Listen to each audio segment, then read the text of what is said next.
Hello everybody and welcome back to a brand new episode of NASCAR Heat for Career Mode. Today we start the road course swing here in the Xfinity Series. You notice there, second place in points. Cole Custer is outside of the playoffs because he doesn't have a win. So he's going to need to either win a race or have one of the winners fall outside of the top 20 to get into the playoffs, which is pretty wild considering he is in second place in points. So not what you expect, but obviously we come to Watkins Glen here, a track that I was very excited to get to because obviously if you guys watch me in NASCAR Heat 3, I love road course racing. We have a good chance when we come to road courses to run very well. So I was very looking forward to this race. Now, as it was one of my best qualifying efforts, I think it was my best qualifying effort of the season, as the green flag is out from P7 here at Watkins Glen as we make the stretch down towards turns 1. And for this first time at a road course this season here, as we have a rival of Elliott Sadler just behind me. He actually gave me the bumper there going into turns 1, but we were able to keep control of the cars, get past Noah Gragson and the number 9, a fellow rookie there, obviously now currently sitting on, I think, 4 wins or 3 wins on the season. I think it's 3 wins now, as our last win was at Daytona. Unfortunately, obviously, you guys couldn't see that there as we came through, though, to pass Ray Black Jr., moving up into P6 on this opening lap here at Watkins Glen now as we head down towards the bus stop behind Kaz Grella, getting down into the third gear. Obviously, sometimes you go into kind of second through here, but just the way the gearing works in NASCAR Heat 4, you can't really shift and in the way that you think you should be able to compared to real life. Unfortunately, though, as we come through on the exit of the carousel, making a pass here on Kaz Grella in the number 21 cars, we head down the straightaway. Kaz, another good driver on road courses, as well as Austin Cindric. We know he's going to be a factor, and he's up towards the front there as we clear Kaz Grella through the left-hander. So up into P5 here on this opening lap at Watkins Glen. We've gained 2 positions, I think it was now, as we exit the final corner.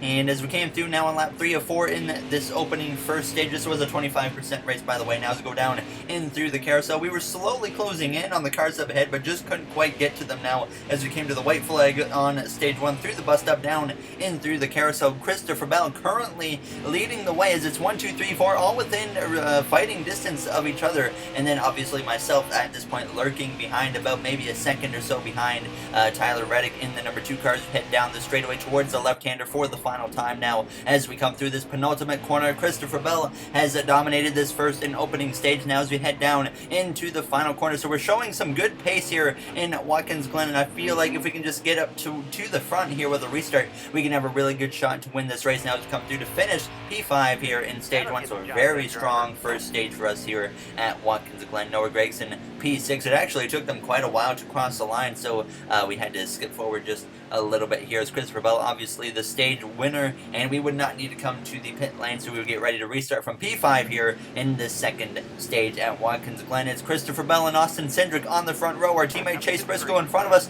Tyler Reddick on his inside now as the green flag is out and stage 2 is underway here on Watkins Glen, led by Christopher Bell as we make the stretch down towards turns 1. Once again, only 4 laps here in this opening, or second stage, sorry, now as Noah Gragson is on my inside as we exit the first turn behind Briscoe. Had to get out of the throttle a little bit just to keep out of hitting him now as we come through in towards the S's. Up the hill we go towards the back straightaway behind Briscoe, building up some momentum though. We look to the right hand side of Chase Briscoe now and take over P4 as we come through the exit of the S's, building a run now on Tyler Reddick as we head down this back straightaway. We're going to look to the right hand side of Reddick now as we go down towards the bus stop. He comes over and sideways Tyler Reddick goes in, spinning off the course.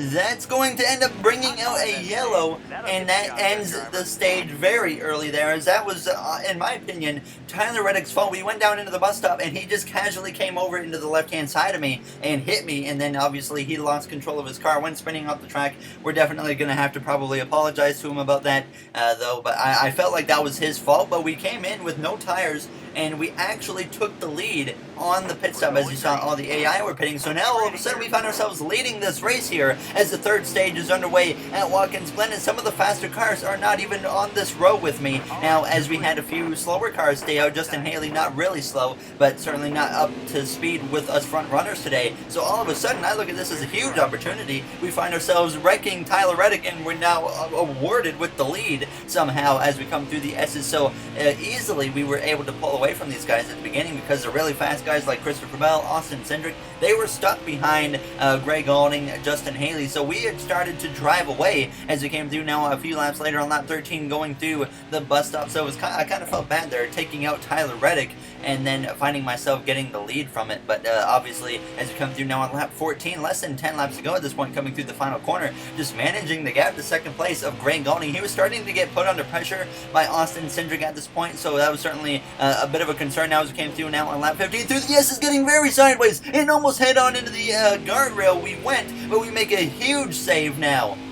A race-saving save, to say the least, as we almost went head-on into the guardrail, and that would have completely taken us out of the chance of a victory here today in Watkins Glen. Certainly a scary moment there. As we came through the bus stop, though, with 7 to go, we would end up getting a caution here in Watkins Glen from Michael and Ned, it looks like it was. So that's going to jump us, or put us all back together now as we get ready for a late race restart here in Watkins Glen from the leading position, as the green flag is out. 4 laps to go here at the road course now as we make the stretch down towards turns 1. Cindric has to get past Greg Golding if he wants to have a chance to run us down, but Greg Golding passes me for the lead as we exit turn 1. A great restart for Greg Golding in the Panini car now as we come through the S's, and all of a sudden Greg Golding has a chance at victory here today at Watkins Glen unless we can get past him as we head down the back straightaway. Cindric is right behind us. Well, we got a little bit of a gap between them, but he's still the next car behind us now as we go down this back straightaway with the draft. We look to the right hand side of Golding as we go down towards the bus stop. I actually backed out of it early, trying to avoid a situation that happened with Tyler Reddick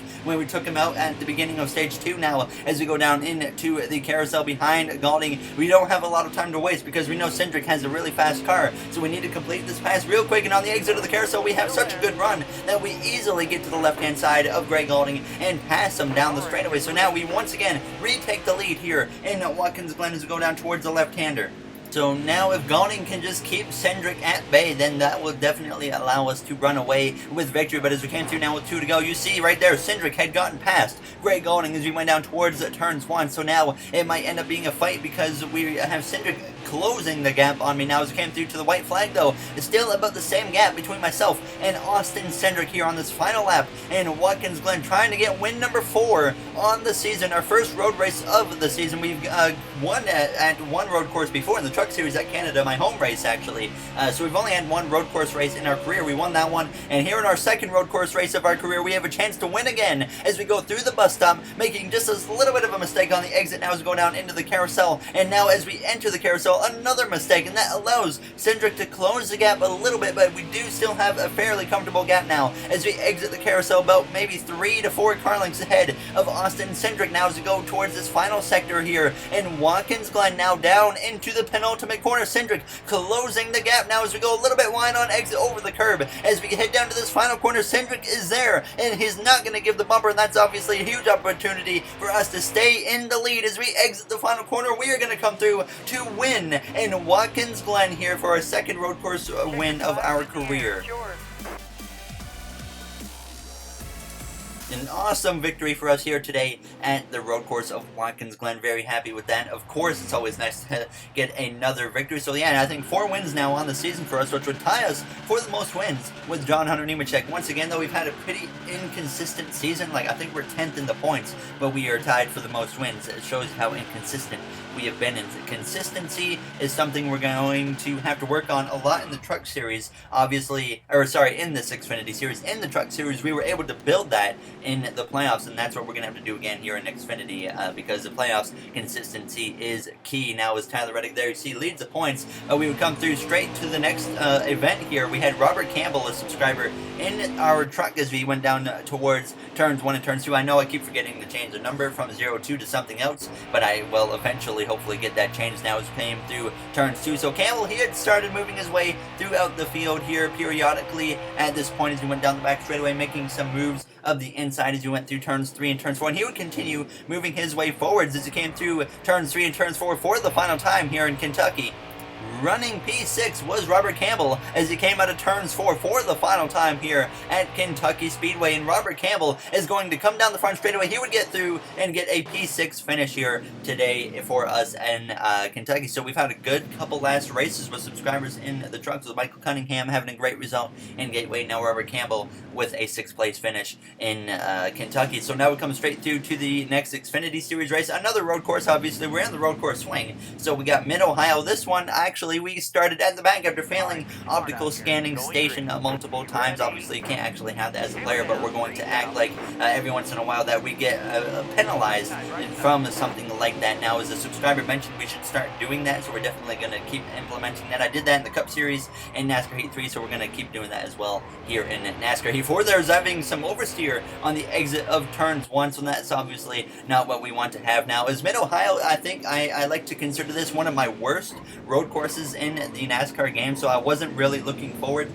to this race a lot. If we could just come out of here with a top 10, I'd be pretty happy there to see me making some moves up the inside, passing Austin Hill, Jeffrey Earnhardt, and whatnot now, as this one was only a 13% race, so the stage is pretty short here today in Mid-Ohio. Now as you head down this back straightaway up the inside of Morgan Shepherd, just about as we go down towards the right-hander. Chase Briscoe, our teammate, was leading at this point. Cole Custer still trying to fight his way in the playoffs, and like I said, if Ryan Sieg, BJ McLeod, or who is someone else that won as well, that was recent, I think it was Ray Black Jr. is who it was, if they fall outside of the top 20 in points, then Custer will find himself back in the playoffs. Obviously, Custer could make it easy on himself and just go win a race, but it doesn't look like that's going to happen right now. But as we came through to the final lap here in this first stage, we had moved up to P21 at this point, though we're going to go off in the penultimate corner there, and that's going to cost me a position or two as we fall down to P23 as 10th place crosses the line. So we get awarded P23 here in stage 1. So not the greatest result, but Justin Allgaier wins the stage, and we would not have to pit here for stage 2. So certainly some work to do here in this second stage at Mid-Ohio. We gained a good group of positions, though, in this opening stage, so I was pretty confident that we had a pretty decent car now, as a green flag is out in stage 2, is underway here at Mid-Ohio.